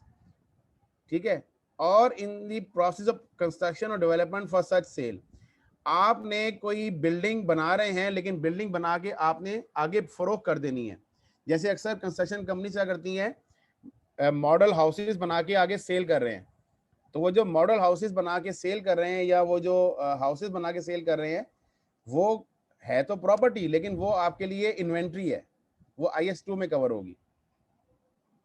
पिछला जो पॉइंट अभी आपने बताया ऑनर ऑक्यूपाइड प्रॉपर्टी, यानी कि उसने कोई लैंड या कोई जमीन खरीदी है उसने बेचने के लिए लगा दी है। सर वो पहले तो ये थी ना ऊपर लिखा land held for long term capital appreciation. नहीं, हम ये वाला डिस्कस कर रहे हैं पॉइंट ऊपर, तो मैं इसे उसको रिलेट कर रहा हूं ना, ये इंटर में क्या डिफरेंस हुआ फिर? अच्छा, आप किस पॉइंट को किससे रिलेट करो, जरा मैं नंबरिंग करता हूं। आईपी के फर्स्ट पॉइंट को मैं 1 मिनट मैं नंबरिंग कर लूँ ना यार, मैं नंबरिंग कर, ताकि मुझे भी समझ आए ना, मेरे भी जरा समझने की जरा। जी अब बताएं किस नंबर के साथ रिलेट कर रहे हैं? फर्स्ट पॉइंट को नॉन आईपी के 8 सर ये पॉइंट नंबर मैंने नंबरिंग कर दी है। 8 को किससे रिलेट कर रहे हैं? 1 से। हाँ, पहली बात तो ये है कि जमीन पे आप क्या ऑक्यूपाई करेंगे? जमीन तो ऑक्यूपाई, आप जमीन पे थोड़ी ऑफिस बनाएंगे अपना, ठीक है? ऑक्यूपाई ऑनवर मतलब चीज बनाई होगी, कोई ना कोई चीज कंस्ट्रक्ट की होगी। यार आप मतलब ऑक्यूपाई का मतलब यही है ना कि आपने कोई इस पे कोई बैठे हुए हैं, कोई ऑफिस बनाया हुआ है, कोई कमरा बनाया हुआ है, कोई बिल्डिंग बनाई हुई है, ये मतलब है ना। आप जमीन पे क्या काम करोगे? ठीक है जी, और कोई सवाल? जी सवाल पूछे जी, हैंड रेज ना करें। अस्सलाम वालेकुम सर। जी सर ये जो पॉइंट नंबर 9 है कवर्ड इन IAS 2, तो वो तो इन्वेंट्री से रिलेट है ना, तो फिर ये वाली जो मतलब प्रॉपर्टी होगी हमारी, ये इन्वेंट्री कहलाएगी जो हम सेल पर्पस के लिए? हाँ जी, हाँ जी। देखिए ना, जो बड़ी बड़ी जैसे बैरियर टाउन है, DHA है, या जो बड़ी बड़ी कंस्ट्रक्शन कंपनीज हैं, ये घर बना के सेल करती हैं। तो जो घर जब कंप्लीट हो जाती है ना, जब रेडी होते हैं, वो उसको IAS 2 में कवर करते हैं, इन्वेंट्री के फॉर्म पे रखते हैं। उनके लिए तो वो इन्वेंट्री है ना जी। लेकिन सर जब उन्होंने जब जमीन परचेज की होगी, लैंड परचेज की होगी, तो वो पहले आईपी में होगी, जैसे उस पे कोई कंस्ट्रक्शन होगी तो वो फिर IAS नहीं, वो भी इन्वेंट्री है, वो रॉ मटेरियल है उनके लिए, जमीन रॉ मटेरियल है। पर्पस डिफाइंड है उनका, अगर अनडिटरमाइंड फ्यूचर यूज। यार आप हाँ जी, हाँ जी जी। ऑनर ऑक्यूपाइड प्रॉपर्टी की तरह क्वेश्चन था कि अगर हम property held for future use के लिए करते हैं तो वो किसके तहत हमारी? अभी आपका करंट यूज क्या है? करंट मकसद क्या है आपका रखने का? सर अभी करंट तो हमारे पास ऐसे ही पड़ी है, तो बस ये प्रॉपर्टी है, IP है ये। लेकिन मैं एक चीज ऐसे नहीं ना होती, हर चीज का कोई मकसद होता है। भैया आपने करोड़ों रुपए खर्चे हैं और वो पैसे आपके भी नहीं है, वो पैसे शेयर होल्डर के हैं, तो शेयर फिर आपको जस्टिफाई करना पड़ेगा ना, ये ऐसे ही क्यों ले ली प्रॉपर्टी आपने। मसलन देखिए ना आप जी सॉरी सर मैंने पूछना था इसी से रिलेटेड कि अब जैसे काफी ऐसी मल्टीनेशनल कंपनीज हैं जो कि फ्लैट जो अब सिस्टम शुरू हुआ है लाहौर में, तो वो बाय कर लेते हैं एग्जैक्टिव फ्लैट, जो उनके बाहर से डेलीगेट्स आते हैं उनको रखवाने के लिए। तो वो जो इन्वेस्टमेंट करते हैं प्रॉपर्टी के अंदर, तो वो उसको क्या ट्रीट करेंगे, क्योंकि उन्होंने वो रखा हुआ है कि उनके वो कैपिटल जो है एप्रिसिएशन भी होगी। देखें एक चीज का ना ड्यूअल यूज, ये नीचे भी डिस्कस करते हैं, अभी उसका ड्यूअल यूज आ गया ना, मैंने डिस्कस ही नहीं किया हुआ, तो ठीक है। लेकिन वो इसके अंदर नहीं आएगा, 6 पॉइंट में नहीं आएगा, जो भाई ने भी क्वेश्चन किया हमसे। वो कह रहे हैं कि थोड़े से के लिए रेंट पे भी दे देते हैं ना, जब डेलीगेट आते हैं तो खाली करवा लेते हैं, और जब वो चले जाते हैं तो किराए पे दे देते हैं, तो वो ड्यूअल यूज हो गया ना भाई। जी सर। वो भी मैंने थोड़ा सा अर्ज की थी कि थोड़े से सवाल जरा होल्ड करें, मैं पहले ये डिस्कस तो कर लो। मैंने डिस्कस ही कुछ नहीं किया, मैंने बहुत सारे पॉइंट डिस्कस करने, और आपके 90% क्वेश्चंस ये ड्यूअल यूज डिस्कस करते साथ ही क्लियर हो जाने, ठीक है। थोड़ा सा मुझे जरा टाइम दे दे प्लीज। पॉइंट नंबर 10 है जी, property leased out under finance lease arrangement. आपने, और ये भी विद रिस्पेक्ट टू लेसोर है, विद रिस्पेक्ट टू लेसोर है, बट ठीक है, but this is IP with respect to lessee, ठीक है। लेसोर के लिए ये पॉइंट था, लेकिन IP ये है किस रिस्पेक्ट से? लेसी के लिए, ठीक है। जैसे ऊपर हमने डिस्कस किया था कि हेल्ड जो है वो फाइनेंस लीज है, तो लेसी ने अगर उसको हेल्ड किया हुआ है ना फाइनेंस लीज के ऊपर, तो उसके लिए IP है वो। अगर उसने आगे रेंट के लिए दिया हुआ है, लेकिन अगर वो उसको इस्तेमाल कर रहा है तो वो उसके लिए, इसमें एक पॉइंट ऐड कर लें, if used as rentals, ठीक है। अगर वो उसने आगे सब लेटिंग करनी है, सिर्फ सब लेटिंग करनी है, तो उसके लिए IP है, लेकिन अगर उसने उसको इस्तेमाल करना है तो वो उसके लिए IAS 16 में कवर होगा। ये बहुत सारी चीजें देखिए बारीकियां हैं, ये चीजें बहुत ज्यादा बारीकियां हैं स्टैंडर्ड्स के अंदर। जैसे ही आपका मकसद तब्दील होगा, आपका अकाउंटिंग ट्रीटमेंट तब्दील हो जाएगा। जी बेटा। सर जरा ऊपर स्क्रीन करते हैं सर, पहले पॉइंट की तरफ। ये अभी कवर नहीं होगी, मुझे ये आखिरी पॉइंट डिस्कस करने दें। प्रॉपर्टी बीइंग कंस्ट्रक्टेड और develop on behalf of third parties.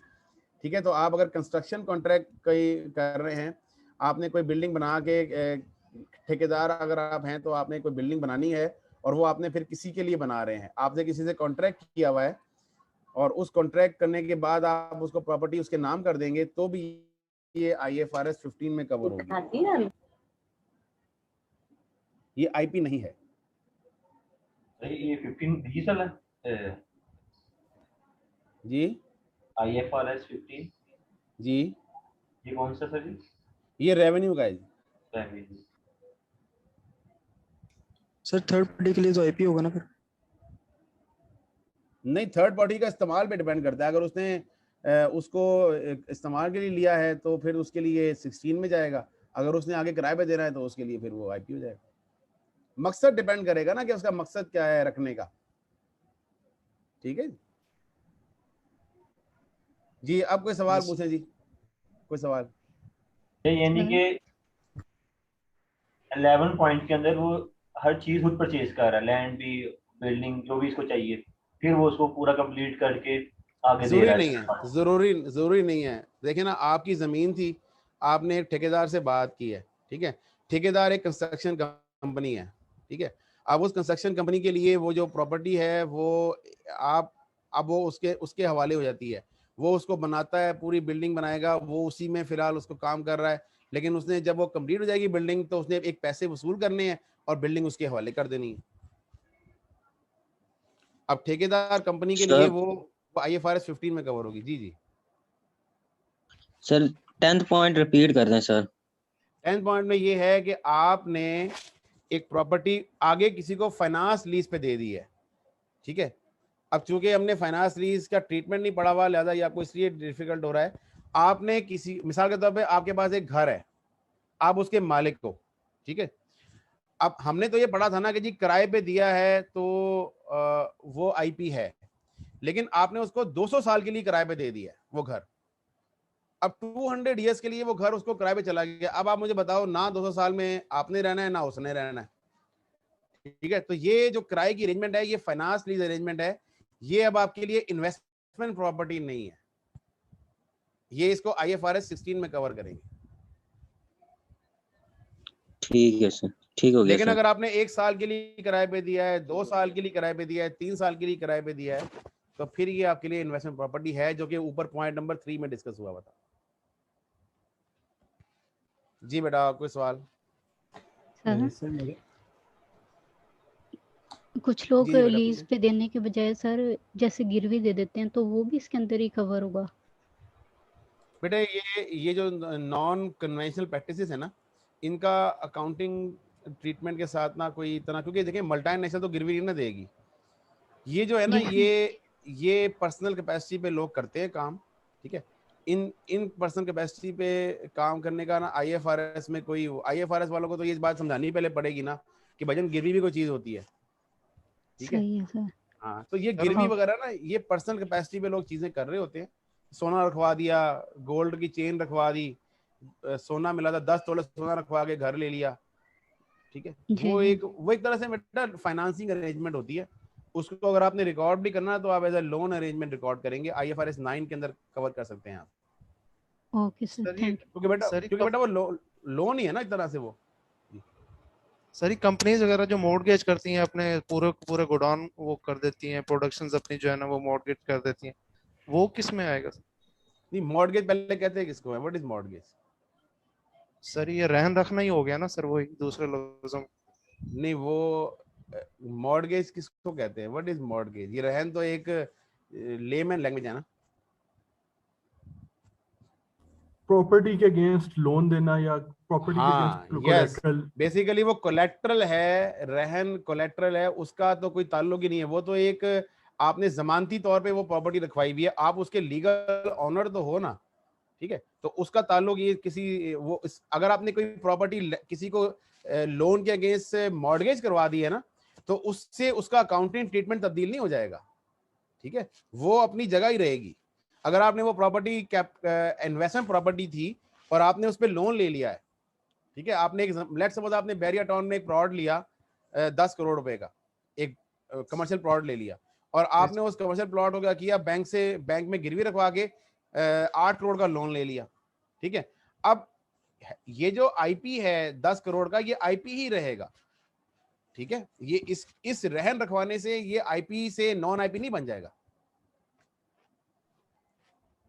ठीक है सर मेरा एक सवाल है ये कि एक कॉर्पोरेट जो है पहले IFRS 16 के तहत फाइनेंस लीज के तहत एक बिल्डिंग ले लेती है और उससे आगे दोबारा लीज पे दे देती है, तो वो इन्वेस्टमेंट प्रॉपर्टी में आएगा? ये आपने सवाल ना थोड़ा एडवांस किया। इसके आगे नेक्स्ट हेडिंग है conversion of IAS 16 to IF 40 और conversion of IAS 40 to IAS 16, ये हम डिस्कस करते हैं अभी। ऐसा भी होता है ना कि भाई आज मेरा इरादा था कि मैंने इसको बिल्डिंग को किराए पे देना है, मेरा सुबह उठाऊं तो मैंने कहा जी मैं इस पे अपना ऑफिस बना लेता हूं, अब क्या करेंगे, वो भी हमने पढ़ना है। मेरा सवाल सर ये था कि मैंने फाइनेंस लीज के तहत एक बिल्डिंग ली हुई है और उसे मैंने आगे लीज पे दे दी है। हाँ, तो ये आपका वो है ना आईपी है, ये देखें ना, ये आपका ये पॉइंट नंबर 3 में कवर होगा। ये ऑपरेटिंग लीज अरेंजमेंट है, मैंने फाइनेंस लीज पे ली थी और आगे मैंने उसे ऑपरेटिंग लीज पे दे दी है। हाँ, आप आगे फाइनेंस लीज पे भी दे सकते हो उसको, तो फिर उस केस में वो क्या होगा, वो आगे चला जाएगा, वो आपके लिए नॉन आईपी हो जाएगा, उसके लिए आईपी हो जाएगा। सनी फाइनेंस लीज पे दिया तो हमारे लिए आईपी नहीं, आपने आगे फाइनेंस लीज पे दे दिया ना, तो आपके पास से खत्म हो गया ना, वो अगले पास बंदे के पास चला गया।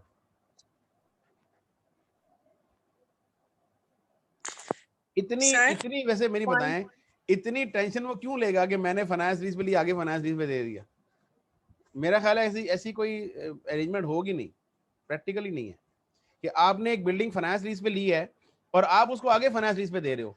पहली तो बात यह कि जिससे आपने फाइनेंस लीज पे ली है वो इतराज नहीं करेगा कि यार तूने मुझसे फाइनेंस लीज पे ली, आगे तूने इसको फाइनेंस लीज पे दे दिया। मेरा ख्याल है ऐसी अरेंजमेंट के अंदर वो कोई क्लॉज रखेगा कि वो ऐसा काम ना कर सके। हाँ, सब लेटिंग हो सकती है, थोड़े अरसे के लिए आप उसको लीज कर सकते हो।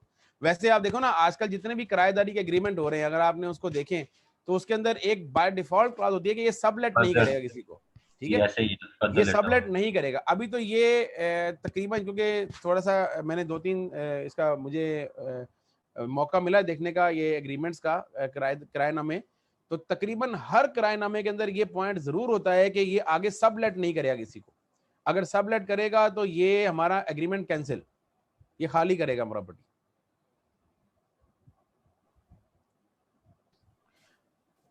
और ये जो सबलेट, मेरी बात सुने, जो सबलेटिंग की अरेंजमेंट है ना, ये पहले से डिफाइंड होती है कि जी मैं सबलेटिंग कर सकता हूं या नहीं कर सकता।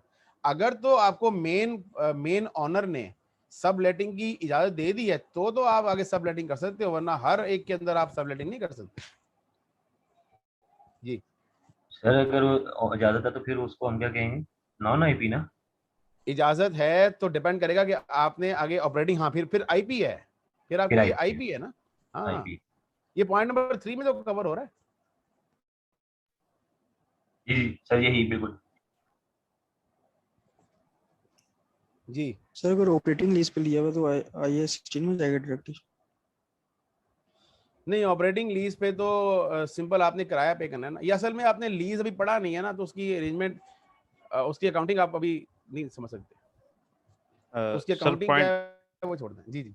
पॉइंट नंबर 10 जो है ये थोड़ा सा कंफ्यूज कर रहा है। मतलब आपने विद रिस्पेक्ट टू लेसर है ना, तो उसने फाइनेंस लीज पे लिया है, तो आगे जिसने इसको मतलब लीज पे लिया है, लेसी जो है, अब उसका पर्पस अगर रेंटल है तो फिर वो उसके लिए आईपी है, और अगर उसने मतलब अगर उसने किसी और पर्पस के लिए मतलब लिया है तो वो फिर वो उसके लिए IAS 16 है। ठीक हो गया।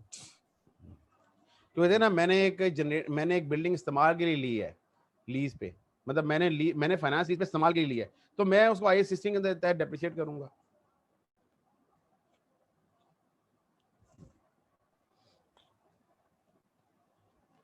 ओके जी।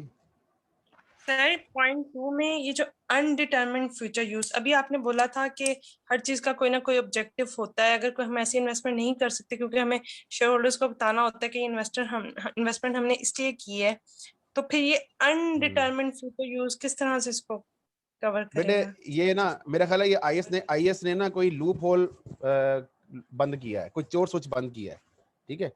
वैसे ऐसी पॉसिबिलिटी नहीं होगी, लेकिन कुछ भी हो सकता है। आप एक प्रॉपर्टी, कोई डिस्प्यूटेड प्रॉपर्टी ले लेते हैं, मतलब आप किसी ऐसी प्रॉपर्टी के अंदर ट्रांजेक्शन में इन्वॉल्व हो जाते हैं जिसका आपको पता नहीं करना क्या है, तो टिल द टाइम कि आपको ये चीज कंफर्म नहीं होती, आप उसको आईपी कहीं ना कहीं तो बेटा उसको रिकॉर्ड करना है ना, ठीक है। आप उसको बुक से बाहर तो नहीं कर सकते जी। बुक्स का पार्ट बनाने के लिए कहीं ना किसी खाने में तो फिट करेंगे ना उसको, ठीक है। अब चाहे उसको 10 दिन के लिए करें, 5 दिन के लिए करें, लेकिन आप कहीं ना कहीं तो उसको एंटर करेंगे। तो आईएस क्योंकि आप उसको इस्तेमाल नहीं कर रहे हो, लिहाजा उसको आप आईपी के अंदर करके फिलहाल टेम्पररी तौर पर बुक्स का पार्ट बना दोगे। जब आपको क्लियर हो जाएगा ना कि ये इस मकसद के लिए था, तो आप उस मकसद में ले जाओगे उसको। डिस्प्यूटेड प्रॉपर्टीज को हम आईपी में लेके जाएंगे। मैं डिस्प्यूटेड प्रॉपर्टी से मुराद वो जो वर्ड मैंने यूज किया कि अभी आपको कंफर्म नहीं है कि इसका यूज किया, आपने ट्रांजेक्शन की है और आपने कहा यार देखेंगे, अभी तो ये डील करो प्रॉपर्ट, इसको देखते हैं क्या करते हैं इसका। मसलन आप एक ज़मीन ले रहे हैं और अभी आपने ये डिसाइड नहीं किया कि आपने करना क्या है।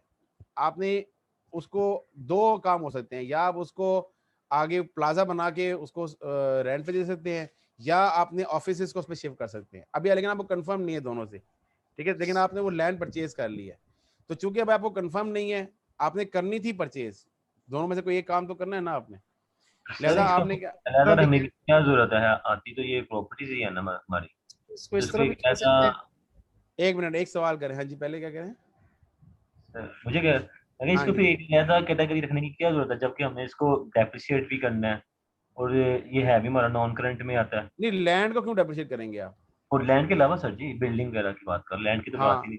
हाँ तो फिर इसको मुझे लगा कैटेगरी करने की क्या जरूरत है, इसको एक लगा इन्वेस्टमेंट प्रॉपर्टी है ना, इन्वेस्टमेंट का मकसद तब्दील हो गया ना, आपका होल्ड करने का मकसद तब्दील हो गया ना,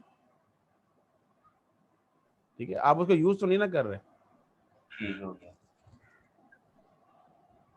जी सर, मैं क्वेश्चन कर जी कर सर। मैं वो पिछले पॉइंट से ये कहना चाह रहा था कि जिस तरह गवर्नमेंट के कुछ डिसीजंस की वजह से हम लैंड को होल्ड कर लेते हैं, सपोज उधर से अगर कोई मोटरवे बननी है या हो सकता है कि गवर्नमेंट उस जमीन को बाय करना चाह रही हो, तो उस वजह से हम अनडिटरमाइंड उसको रखेंगे कि पता नहीं क्या हो सकता है। हाँ जी, कोई भी सिनेरियो हो सकता है ना, आपको पता। अब आपको डर लग गया कि यार ये यहाँ से जो मोटर गुजरेगी, मेरा ये मकान था, मैंने इसको यहाँ बिल्डिंग बनानी थी, उसमें मैंने ऑफिस बनाने थे, लेकिन अब आपको पता लग गया जी यहाँ तो मेट्रो का ट्रेन बिछ रही है।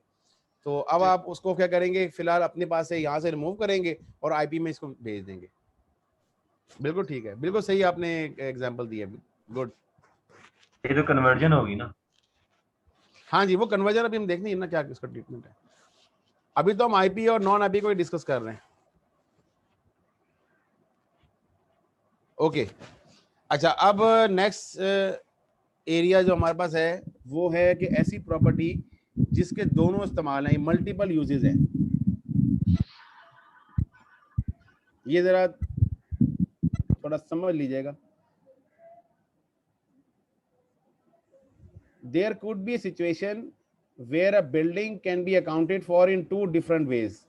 If the entity occupies the premises but rent out certain floors to other companies, then the part occupied will be classed as PPE as per IS 16, with the floors rented out classed as investment property. Very simple point. अगर आपके पास 2 floor हैं और एक floor पे आपने अपना office बनाया हुआ है और दूसरे फ्लोर को आपने रेंट पे दिया हुआ है, तो जिस फ्लोर पे आप रह रहे हैं वो आपने IS 16 में क्लासीफाई करना है, और जिस फ्लोर को आपने रेंट आउट किया हुआ है वो आपने इन्वेस्टमेंट प्रॉपर्टी में क्लासीफाई करना है। अब आपका सवाल होगा सर कैसे करेंगे? तो आपकी अगर 1 करोड़ की प्रॉपर्टी है तो 50 लाख रुपया IS 16 में चला जाएगा और 50 लाख रुपया IS 40 में चला जाएगा। ठीक है जी, वेरी सिंपल। अच्छा, ये वाला जो पॉइंट है, जो नेक्स्ट पॉइंट है, ये थोड़ा सा टेक्निकल है, इस लेवल के ऊपर थोड़ा सा ये एडवांस पॉइंट है। I will try my best to explain, लेकिन अगर आपको ये इस वक्त समझ में ना आए तो कितना कोई इशू नहीं है। फॉर एग्जांपल सर एक पार्शियली ऑक्यूपाइड प्रॉपर्टी में जी सर ये पार्टली ऑक्यूपाइड बिल्डिंग्स वगैरह, इसमें सर एक क्वेश्चन था मेरा। हाँ जी पूछिए। सर अगर इसमें इनसिग्निफिकेंट पोर्शन हो, मतलब कि प्रोडक्शन के लिए, जिस तरह हम IS-60 में उसको कर रहे हैं, तो वो जो इनसिग्निफिकेंट पोर्शन हो, क्या उसको हम सारी प्रॉपर्टी को इन्वेस्टमेंट ही प्रॉपर्टी तक करेंगे या उसका मतलब अगर 100 कमरे हैं तो सिर्फ एक कमरा आपने ऑक्यूपाई किया हुआ है? Yes sir.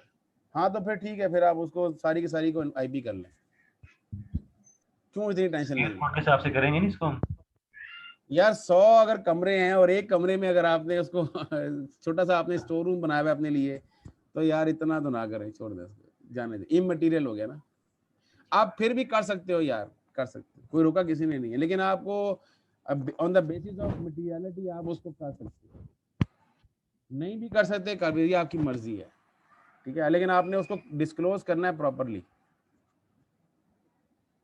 ठीक है भाई। ऐसा होता है ना कि पूरी बिल्डिंग आपने रेंट पे दी हुई है, लेकिन जो छत होती है ना वो नॉर्मली ऑनर के पास होती है। ऑनर ने अपना कुछ सामान रखा होता है कि चलो कोई महीने में 2 दफ़ा आके वो 1 दफ़ा आके वो ऊपर चाय पी लेगा बैठ के, बारिश का मौसम वो छत पे आके बैठ गया। तो अब आपकी लेट सपोज उसमें 100 फ्लैट हैं और 100 फ्लैट के जो सिर्फ छत है वो आपके ऑनर के पास है, तो अब उस ऑनर ऑक्यूपाइड की क्या हैसियत है, छत की क्या हैसियत? कोई हैसियत नहीं। वो ये नहीं कर सकता कि छत को जाके कोई वैल्यू। 100 फ्लैट आपने रेंट पे दिए हुए हैं और एक सिर्फ छत आपके जो है ना वो आपके पास है, उसमें भी आपने एक छोटा सा कमरा बनाया हुआ है, तो आप उसको सारी को आईपी कंसिडर करेंगे। ये आपका क्वेश्चन ठीक है कि वो तो इमटेरियल हो गया ना फिर। ओके, अगर आपने ये जरा पॉइंट समझिएगा, ठीक है, और ये जो पॉइंट अगर आपको फर्स्ट टाइम समझ में आ गया तो ठीक है, नहीं तो फिर इसको फिर हम स्किप कर देंगे और we will discuss in later stages. जो स्ट्रेटेजिक लेवल 1 है नेक्स्ट सेमेस्टर में, वहाँ ये पॉइंट बहुत डिटेल से आपने अकाउंटिंग के तौर पर भी पढ़ना है, तो फिर जो टीचर आपको वहाँ पढ़ाएगा वहाँ से फिर आप पढ़ लीजिएगा। लेकिन बहरहाल इसमें समझिए, अगर एक सब्सिडियरी कंपनी है और एक पेरेंट कंपनी है, ठीक है, अच्छा, अगर एक पेरेंट कंपनी ने सब्सिडियरी कंपनी को एक बिल्डिंग किराए पे दी हुई है, ठीक है, सुनिएगा बड़े गौर से। लेट सपोज एक ए लिमिटेड है, ए लिमिटेड या पी लिमिटेड, ये पेरेंट है, पेरेंट कंपनी यानी उसके मेजर शेयर उसके पास है, और इसके पास जो है ना ये एस लिमिटेड है सब्सिडियरी कंपनी,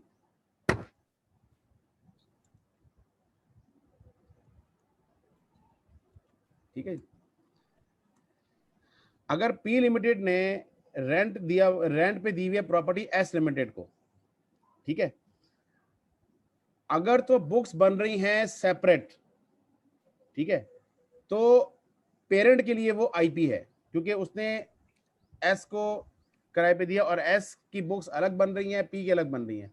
लेकिन अगर कंसोलिडेटेड बुक्स बन रही हैं तो फिर एक ये जो प्रॉपर्टी पी ने एस को दी हुई है ये आईपी नहीं होगी, ये IS-16 के तहत कवर होगी क्योंकि वो एक ही अकाउंट्स के अंदर मर्ज हो गई है। तो ये पॉइंट जरा पढ़ लें कि if a building is rented by a subsidiary of the entity, या किस आपने अगर पेरेंट ने दी हुई है या सब्सिडियरी इसने दी हुई है, दोनों ने दी हुई है, भाई ये भी होता है ना कि सब्सिडियरी ने पेरेंट को रेंट पे दिया हुआ हो, ठीक है, then the building will be classed as IP in the individual accounts but the class as property plant equipment in the consolidated financial statement।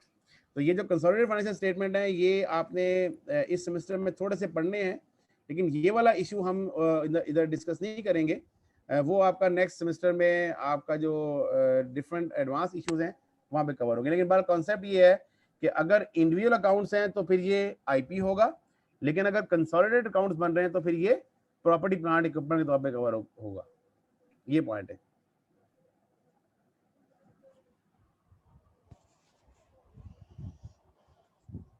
Sir अगर इंडिविजुअल अकाउंट बनाएंगे तो इन दोनों के लिए फिर नहीं, जिसने दिया है उसके लिए आईपी होगा ना यार, लेने वाले के लिए तो वो सिंपल एक्सपेंस होगा। सब्सिडियरी पेरेंट कंपनी सब्सिडियरी के लिए फिर वो इन्वेस्टमेंट प्रॉपर्टी होगी। अगर सब्सिडियरी मालिक था उसने पेरेंट को दिया हुआ है तो सब्सिडियरी के लिए आईपी होगा, और अगर पेरेंट ने दिया हुआ है तो पेरेंट के लिए आईपी होगा। जिसने रेंट पे दिया हुआ है उसके लिए आईपी होगा ना यार। अगर ये किया था। जी नहीं, सवाल समझ आया जी आपका। जी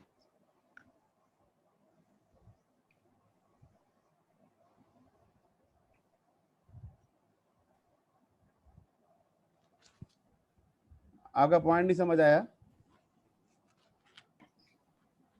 कंबाइन है कि सेपरेट बुक्स बन रही, पी लिमिटेड करेगा। नहीं समझ आया जी पॉइंट, आपकी आवाज कट जाती है।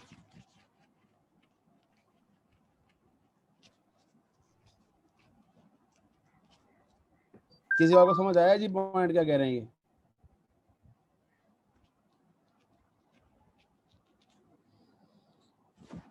ओके जी, अभी हम यहाँ तक स्टॉप करते हैं। लेकिन आपको जो मैंने MCQs के नंबर भेजे हुए थे IS 40 के, ये आपने कल सॉल्व करके लाने हैं। यस, ये कोई थोड़े से ही ज़्यादा नहीं है, ये कोई 9 MCQs हैं। ये 12, 13, 14, 15, 31 से लेकर 35 तक, ये आगे पेज नंबर भी लिखे हुए हैं। ये आपने कल सॉल्व करके लाने हैं। कल इंशाल्लाह हम IP इसको ख़त्म कर देंगे और हम स्टार्ट करेंगे जी IS 38। ठीक है जी, IS 38 हम इंशाल्लाह कोशिश करेंगे स्टार्ट करेंगे। सर हमने कौन कौन सा IS पढ़ लिया हुआ है, जस्ट कंफर्म करिएगा। जी हमने IS 1 पढ़ लिया हुआ है, 2 पढ़ लिया हुआ है, 16 पढ़ लिया हुआ है, 20 पढ़ लिया है, 23 पढ़ लिया और 40 पढ़ लिया। हाँ 41 ठीक है सर सर। IS 1 पढ़ लिया हमने। जी पढ़ लिया जी, आप पढ़ लिया। IS 1 को मैंने ना खेल खेल में पढ़ा दिया था आपको। Okay sir. दोबारा वैसे IS 1 को हमने ना हल्का सा टच करना है, लेकिन हम वो उस अंदाज से नहीं करेंगे क्योंकि हमने बिल्डिंग ब्लॉक्स तो पढ़ लिए होंगे ना। जितने भी मैंने आपको रिवीजन करवाए ना चीज़ों में, वो सारा IS 1 के सारे कॉन्सेप्ट थे। Accrual basis of accounting, going concern, current account, current non current की डिस्टिंक्शन, ये सारे IS 1 के अंदर डिस्टिंक्शन हो रही है। IS 1 में बेसिकली है कुछ नहीं कि आपकी प्रेजेंटेशन है ना यार, कि आपने पहले क्या रिपोर्ट करना है, फिर क्या रिपोर्ट करना है, फिर क्या रिपोर्ट करना है, वो तो हमने ऑलरेडी डिस्कस कर ही ली है ना।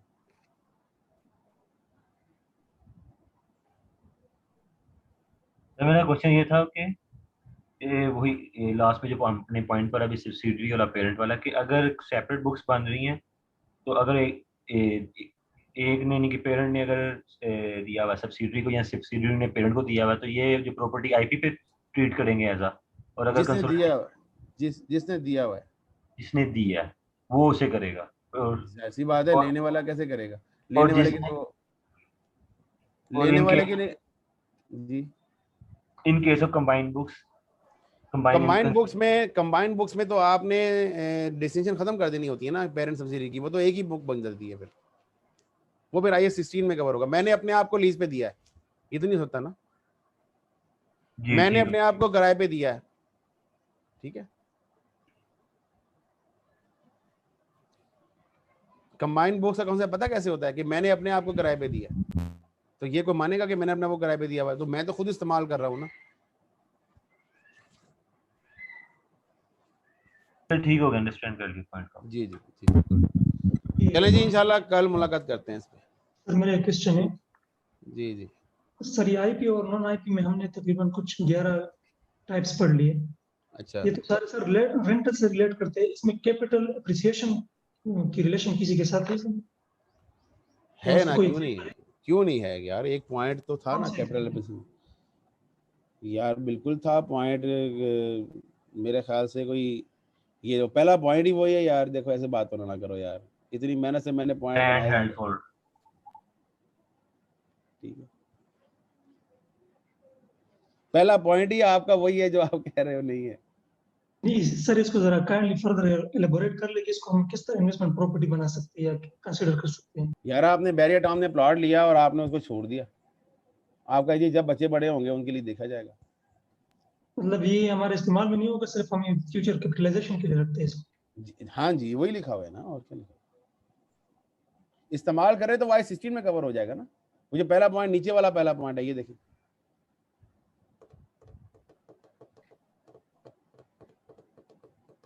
ठीक है सर, क्लियर हो गया। जी जी, चले जी, कल इंशाल्लाह मुलाकात करते हैं। थैंक यू, अल्लाह हाफिज़ सर।